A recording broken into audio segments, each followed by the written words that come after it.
Rehabilitación neurológica, hidroterapia, Centro de Rehabilitación Integral y Entrenamiento Deportivo Elfis, Nicaragua 58, Banda Norte, sucursal Centro, San Martín 1252.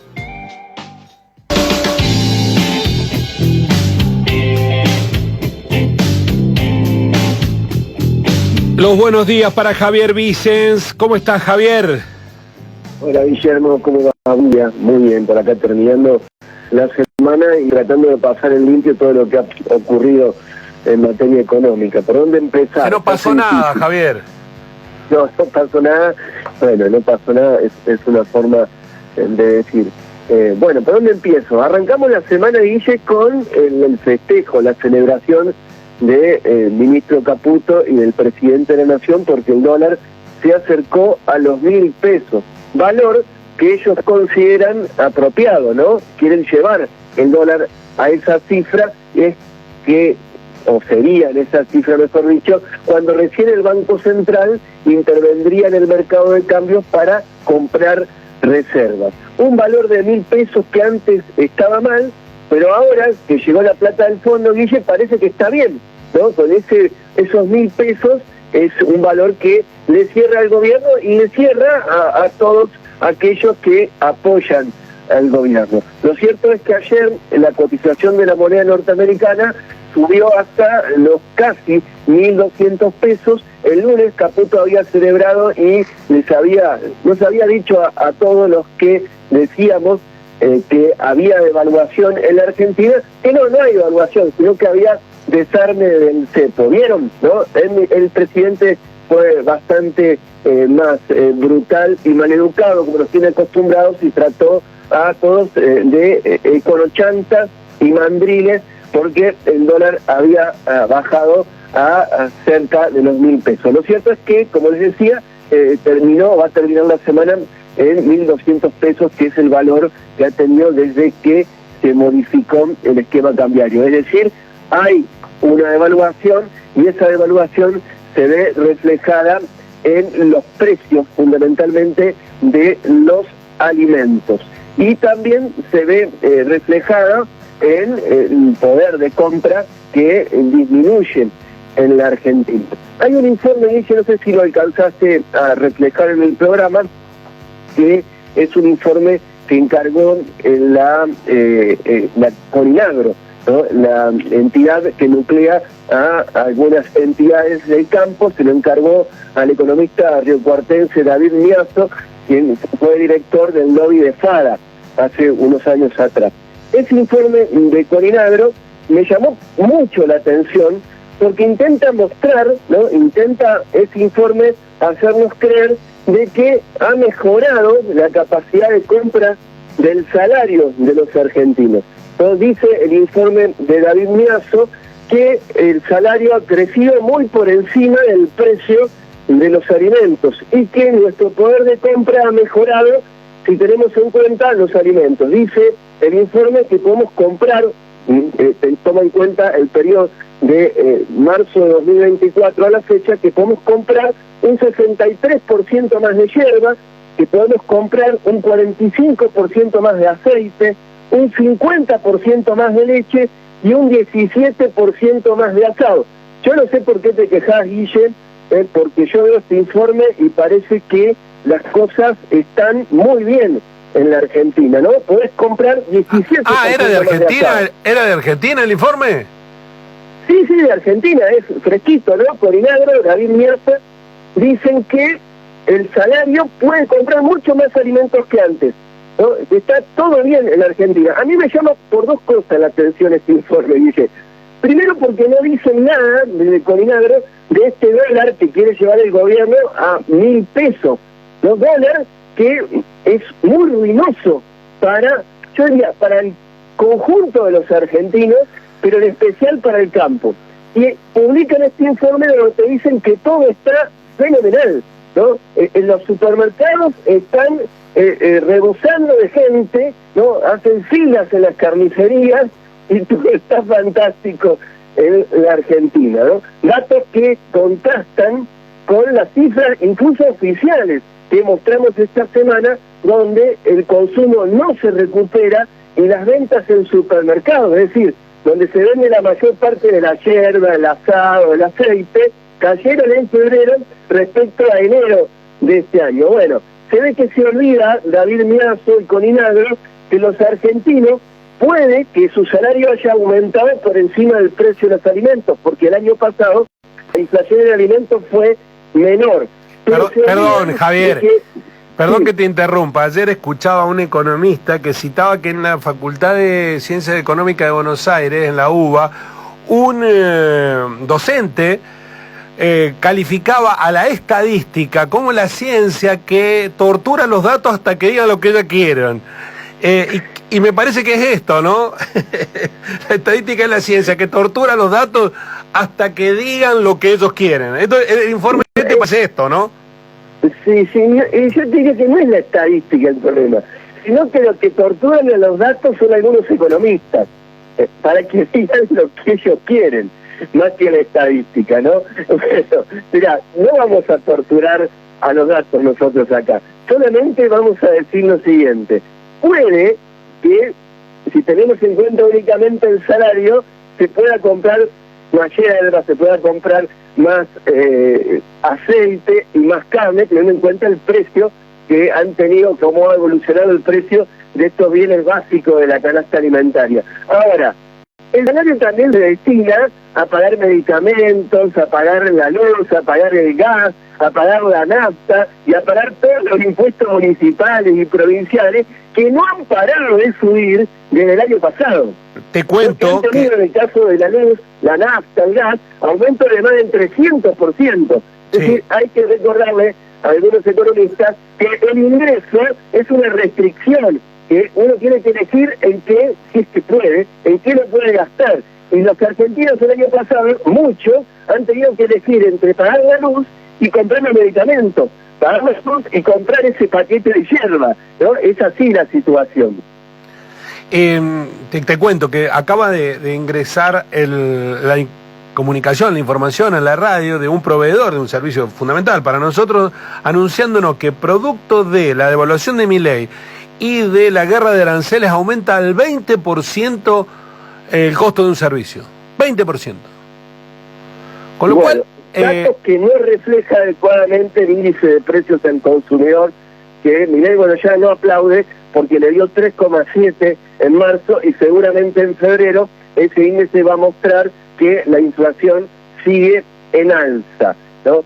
Bueno, esta semana también en tu programa estuvo la discusión de si la economía crece o no crece. Es como la discusión de si mejora el salario o no mejora, ¿no? El único caso en el mundo en el que la economía crece pero cae el consumo, cae la industria, cae la venta en los supermercados, ¿no? Un caso de estudio sería el de la Argentina. Bueno, hay datos, se conocieron datos esta semana, un resumen que hizo Manuel García Mantilla de la CELAC, que elaboró un cuadro que nos muestra cuáles son los resultados de los 500 días de Milei al mando del Ejecutivo. Son pavorosos los datos, Guille. Bueno, pero rápidamente, en 500 días cayó el Producto Bruto Interno, cayó la producción industrial, hay menor inversión privada, hay menor uso de la capacidad, para decir, menos máquinas encendidas, hay menor importación de bienes de capital, hay menor producción de autos, hay menor construcción, hay un aumento de la deuda pública, hay menor cantidad de empresas registradas, hay menos trabajadores registrados y más desocupación, hay menor consumo de cemento y podría seguir, ¿no? Y todavía hay algunos que dicen que la economía está mejor que hace unos años atrás. Bueno, que hace unos años atrás en una economía que funcionaba horrible, ¿no? Es decir, era una economía que no estaba funcionando y que tenía muy malos datos. Ahora, los datos, después de la votación y la licuadora, son peores.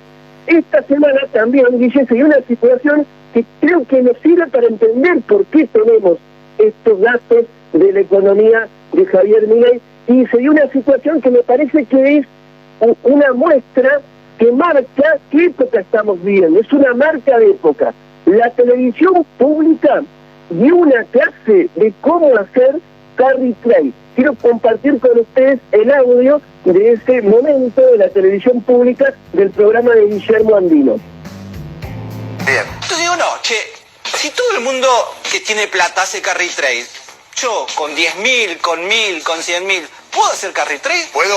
Obviamente, es muy fácil. Es una decisión que vos tenés que tomar sabiendo los riesgos que vas a correr. Ajá. Y esto es lo que mucha gente cree. Ah, no, porque haces carry trade y tenés una ganancia del 20% en dólares asegurada. ¿Sí? ¿Asegurada? Bueno, vamos a ver. Después que yo te explique esto, Germán, me vas a decir si lo vas a hacer o no. Dale, voy a Así que tenés que entenderlo. Y si no lo entendés, me tenés que interrumpir. Bien, entonces para punto uno, una señora dice, tengo $10.000 que pude ahorrar toda mi vida. Escuchá y fíjate si querés hacer el carry trade. Dale.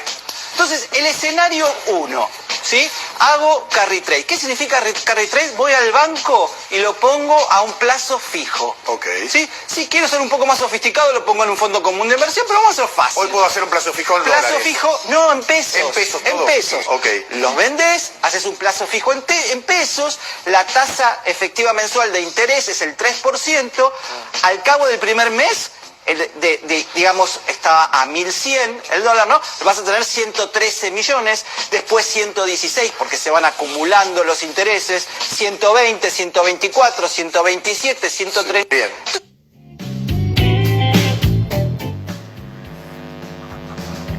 El asesor principal en la gestión de Alberto Fernández se llamó Antonio Aracre, el mayor defensor de Javier Milei en los medios de comunicación, el ex CEO de Syngenta, es el que nos invita a la bicicleta financiera, a especular, porque ya se sabe que ¿quién no tiene $10.000, Javier? Bueno, el ex CEO de Syngenta y asesor de Alberto Fernández dejó por un momento la silla de polemista de C5N y se fue a la TV pública a darnos una clase de timba, ¿no? En esto que se parece, esta imagen, se parece a esa película Plata Dulce, ¿no? Que está dando vueltas por todos lados.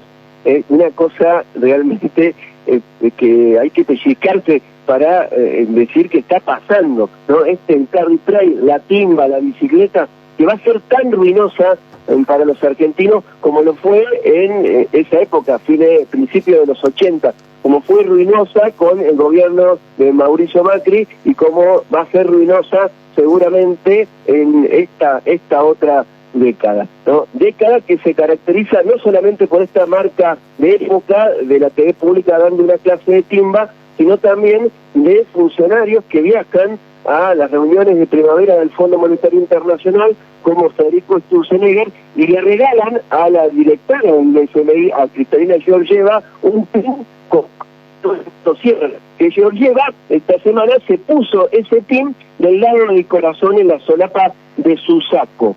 Y también tuvimos a Sturzenegger que dijo en un discurso que dio en esta asamblea anual de las reuniones de primavera del Fondo Monetario Internacional, que cuando le presentó a Milei el plan para desregular, Milei gimió como si estuviera teniendo un orgasmo.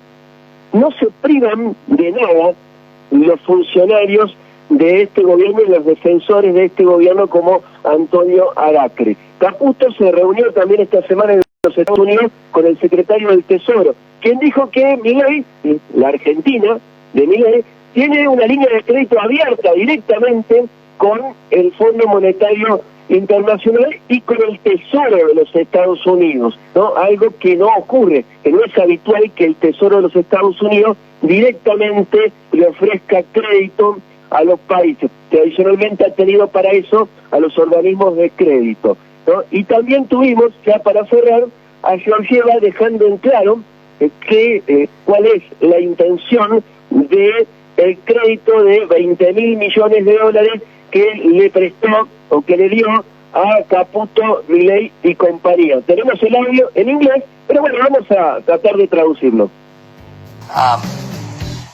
Domestically, the country is going to go to elections, as you know, in October, and it is very important that they don't derail the will for change. So far, we don't see that. We don't see that risk materializing, but I would urge Argentina stay the course.